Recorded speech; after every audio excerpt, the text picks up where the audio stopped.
Tenho ela como minha filha. Ai, não é tua filha, é minha filha sim. Não é só um cachorro, entendeu? Ela é tudo pra mim, a gente não fica longe uma da outra. Primeiramente aqui a menininha, né? E o Jorge, ambos adotados, né? Ambos com cada um com uma história bacana, né? Muita gente fala assim, nossa, eles ganharam um presentão, né? Igual a minha... Muita gente brincava assim com a minha cachorra, saiu do lixo pro luxo. Eu falei, não, acho que o presente maior que ganhou fui eu. Esse aqui é o Bob, ele tem 6 anos. Eu trouxe ele lá de Manaus. Ele foi resgatado com 5 meses, né? Então ele estranhava muito no começo. Ele veio para perto da gente, ficou cheirando a gente. Então assim, foi amor à primeira vista. O pedestre tem responsabilidade, ciclista não tem. Cadeira na academia me foi negado pela história e pelo meu país. Hoje nós podemos, com o nosso megafone, que é o diploma na mão, nós não podemos recuar nesse debate. Declaro aberta a 7ª reunião da Comissão Senado.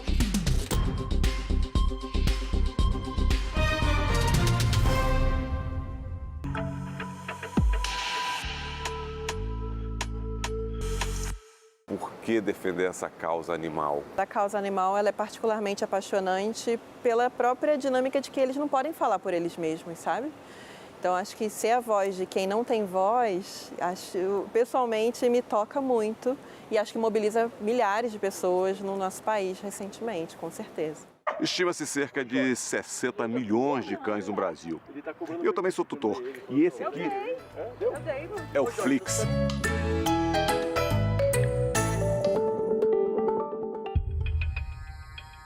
Está na Constituição. Animais não podem ser submetidos à crueldade. Mas no atual Código Civil, nenhuma menção explícita. Animais são equiparados a bens móveis. Já na reforma do Código Civil, em análise no Congresso, o texto classifica os animais como seres sencientes, ou seja, não são coisas, mas capazes de sensações como dor, prazer, medo, alegria. Os cães e os gatos, eles representam muito mais do que simplesmente um animal dentro de casa. Na maioria das vezes eu vejo que ele representa uma saudade, ele representa uma lembrança de alguém querido que já não está mais ali. Ou muitas vezes é reflexo daquele filho que conviveu com os pais e agora ele casou, mudou, né? E aí, esse cachorro era do meu filho, mas ele deixou para mim cuidar. E a gente vê que a interação que aqueles pais têm com aquele pet é a lembrança ativa daquele filho que saiu de casa. E muitas vezes quando vem a visita do neto, é a melhor felicidade dele que a criança, que o neto brinque com aquele cachorro. E quem quer ter um animal, o que precisa ter? Quem quer ser o tutor? Hoje, para a pessoa ter um animal, entendo que ele tem que ter amor, carinho e tem que ter condição. Porque nem só de amor vive um animal. A pessoa tem que entender que é um animal que vai viver ali 14, 15 anos ao lado dela, que na velhice ele vai necessitar de cuidados especiais e isso requer gastos. Betina foi a última gata que eu resgatei. Eu estava assim, os últimos 2 anos antes dela, eu fazia muito lar temporário, né? O lar temporário, o protetor independente, ele fica com alguns gatinhos até serem adotados, doou, aí você vai fazendo vários lares. E a Betina era para ser um lar temporário. Só que a Betina é uma gata paraplégica. Eu resgatei ela com 40 dias de vida, já paraplégica. Ela provavelmente sofreu maus tratos, que foi um chute, e fraturou a coluna dela no meio. Alguma história assim de impacto maior? Em 2022, eu recebi o pedido para ir até um acumulador. Quando a gente chegou no local, existiam quase 300 animais. Tinha animal morto para todos os lados, tinha animal congelado. Ele acumulou animais, depois foi internado em uma clínica e os animais ficaram abandonados na propriedade. Onde a gente chegou assim, não tinha o que fazer, o que ser feito, porque eram quase 300 animais e era um filme de terror. É conhecido como o caso dos 230 de Braslândia. A gente permanece com quase 60 animais desse caso ainda, que são a nossa matilha de selvagens, porque eram animais que não tinham convívio com pessoas, eram animais que não tinham amor e não tinham carinho. Então muitas vezes as pessoas julgam que maltrato é bater. Não é, maltrato é estar acorrentado, numa corrente curta, que ele muitas vezes não consegue nem sair para poder fazer as suas necessidades fisiológicas. Maltrato é não ter acesso à água limpa. Maltrato é não ter acesso à assistência veterinária. Maltrato é não ter assistência a alimento, que seja um alimento compatível, que seja adequado para aquela fase de vida em que ele está. Maltrato é negligenciar essa atenção à saúde. Um estatuto de cães e gatos, leis específicas, direitos, deveres dos tutores do setor público. O que o senhor acha? Havendo um estatuto onde se determina, olha, isso aqui que você está fazendo não está de acordo, você está ferindo o direito do outro e você vai ser penalizado, sem dúvida nenhuma, eu acho que isso já vai embutir nas pessoas um senso de responsabilidade maior. Uma das dificuldades que nós temos hoje, que inclusive é premissa em congresso que a gente sempre conversa, é como saber ou determinar o que é o maltrato. Então a lei, elencando, já vai ficar com mais clareza. A gente já sabe, olha, isso aqui que você está fazendo não está de acordo. É uma pauta que vem da sociedade, que passa aqui pelo Congresso, pelo Senado Federal e pela Câmara, que a gente tem que atuar diretamente lá, onde está no bairro, nas cidades, nas ruas, entendeu? Então são duas frentes. A frente legislativa, a gente já está atuando, e a frente prática, que é a frente junto com as prefeituras, com os governos, entendeu? Estaduais e municipais, com as ONGs principalmente, que faz esse trabalho aí de forma voluntária, mas que precisa de recursos, que precisa de dinheiro. E esse dinheiro vem de onde? Das emendas parlamentares. As pessoas têm que entender que hoje a gente fala muito de inteligência artificial, mas o protetor não é uma atividade, infelizmente, que vai ser substituída pela inteligência artificial. Não temos mais como prolongar empurrar com a barriga essa questão. Os protetores estão aí. E eles precisam, de uma forma ou outra, serem valorizados e precisam ser regulamentados. A política pública pode assegurar a atividade dessas pessoas, de quem tem abrigo e de quem recebe, é da causa animal, que quer cuidar, mas não tem como, não tem condições financeiras. Todos os que eu conheço nesse tempo que eu trabalho na causa animal são muito das doações, né? Daquela parceria, da boa vontade, de ir na luta, assim, cuidar. Acho que tem uma necessidade, aí a gente está aqui no Congresso, mas talvez de refletir a nível local, assim, municípios e estados, de operacionalizarem parcerias a nível local, tanto de transferência de algum recurso renda ou parcerias, assim. Acho que uma deficiência que a gente tem muito grande no Brasil é o hospital veterinário gratuito. Pouquíssimos lugares têm. Uma vez que a gente tem recurso, que a gente tem a ajuda necessária, a gente consegue cuidar melhor tanto dos que estão aqui e quanto dos que ainda vão chegar. A gente fala que se a gente fosse milionário, a gente salvaria o mundo. Porque a gente entende que eles precisam ter espaço, eles precisam ter qualidade de vida, eles necessitam de uma alimentação boa, eles necessitam de assistência veterinária e hoje o abrigo trabalha na capacidade máxima, né? A gente está gastando um abrigo mensalmente R$40 mil por mês. Com quantos animais aqui? Com quase 700 animais. Alguma coisa te surpreende mais em relação à causa animal? Estando aqui em Brasília, estando no Congresso Nacional, algo que ao menos pessoalmente, me demanda muito é o quanto existe uma resistência do parlamento em reconhecer que estes seres vivos também têm direitos. E daí que vão desde quem é que pode ter cachorro e gato, assim, todas as pessoas poderiam ser tutores de animais, como a gente precisa também construir uma dinâmica de adotar e não comprar animais. Ao mesmo tempo, uma efervescência de projetos sobre a temática de animais domésticos, que é na minha visão, até positiva, o que significa que a sociedade tem chegado aqui com as suas demandas, principalmente relacionadas a essas espécies. Já na Comissão de Direitos Humanos, uma sugestão da sociedade cria o Estatuto dos Cães e Gatos, que define a tutela responsável, a comercialização, a esterilização cirúrgica, a microchipagem. Vocês são os autores. Quando me procuraram, num primeiro momento, eu vou terminar com isso, mas quem sabe nós te apresentamos um projeto, senador, o senhor está com 40 anos de Congresso, tem muita experiência, quem sabe o senhor ajuda para aprovar. Eu ajudo para aprovar, mas o bom mesmo é uma SUG, que vem de baixo para cima, vem da sociedade e não tem dono, né? O dono não é Paulo, Roberto, João ou Painho ou Ciclano. É a sociedade que montou e nós aqui, senadores e deputados, vamos contribuir com ideias e com relatores.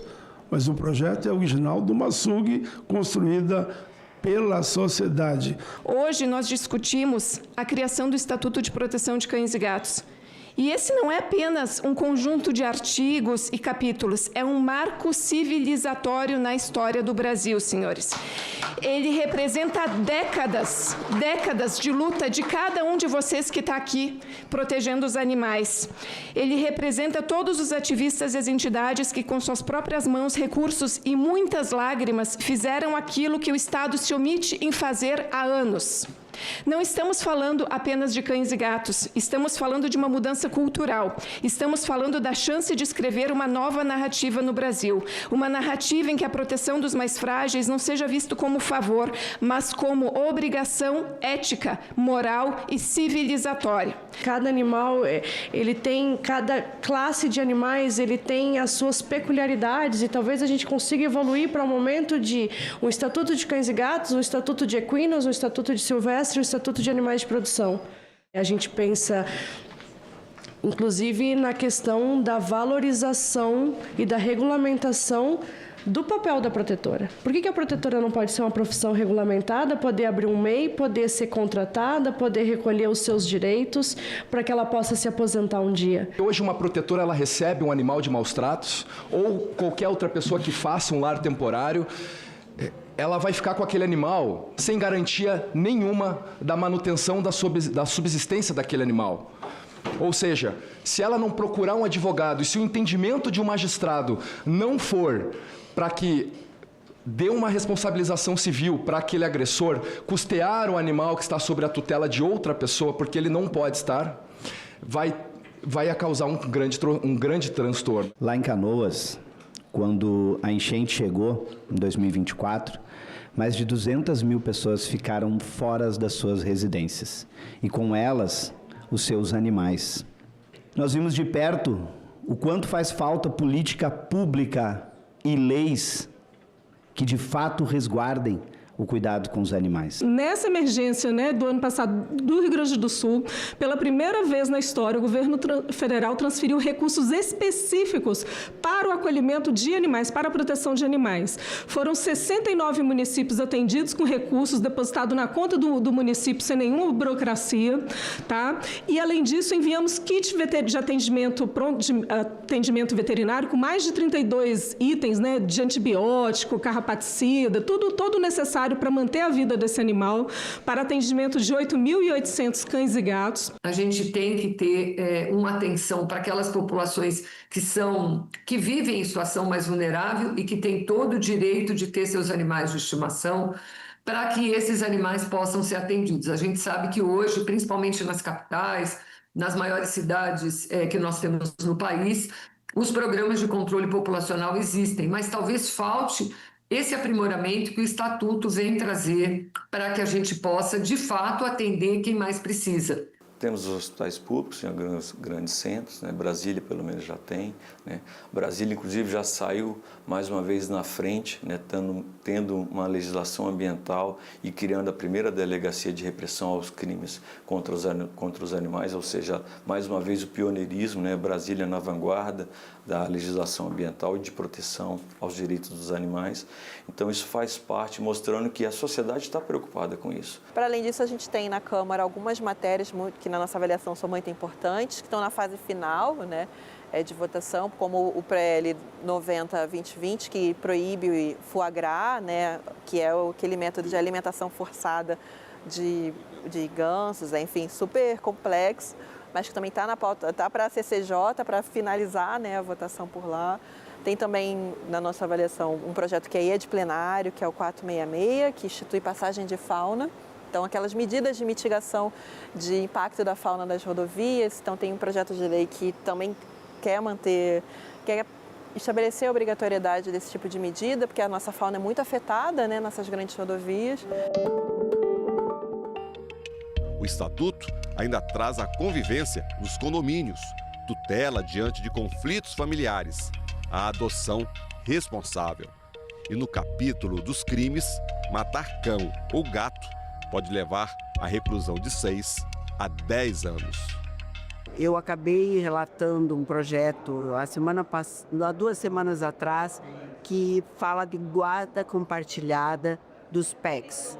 No caso de não chegarem a um consenso, a guarda será compartilhada. Por quê? Porque está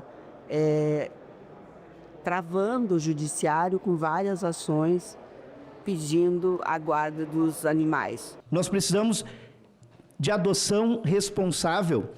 Esse serviço, esse documento, ele traz a tutela do cão comunitário, que sempre é um problema, porque tem o vizinho que gosta de bicho e tem o vizinho que não tolera. Este documento regulamenta isso. E isso faz toda a diferença. E aí, a gente traz também, neste documento, o conceito de família multiespécie. Nós estamos saindo de um Brasil onde os animais eram vistos como coisa, lá no Código Civil, para um país que reconhece direito, dignidade e cidadania animal. Esse tema é um tema extremamente atual e complexo. E, portanto, a gente precisa compreender cada vez mais como a ampliação do número de animais domésticos, o modo como a sociedade tem visto o animal doméstico para que as leis possam acompanhar e melhorar a convivência e a proteção tanto dos animais quanto da população que fica expostos, às vezes, a animais abandonados. Eu falo como alguém que, em outubro do ano passado, foi atacada por 2 cães da raça American Bully e arrastada por um deles na rua de Porto Alegre. Estou aqui para defender um capítulo neste estatuto que diga com a tutoria responsável de cães que possuam um potencial lesivo grande. E para enfatizar o que o mundo ele já entendeu em diversos idiomas, legislações e culturas, há raças com potencial lesivo imenso e que exigem regras firmes. Pitbull, American Bully, Fila brasileiro, Dogo argentino, Rottweiler, Doberman, Bull Terrier, Akita. A lista muda conforme o país, mas a ideia é sempre a mesma. Certas forças precisam de limites para que a convivência seja possível.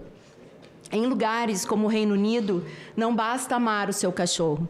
É preciso licença, microchip, seguro de responsabilidade civil, focinheira e guia curta em locais públicos. Na França, o tutor que não cumpre essas regras, ele pode perder o direito de ter animais e até ser preso.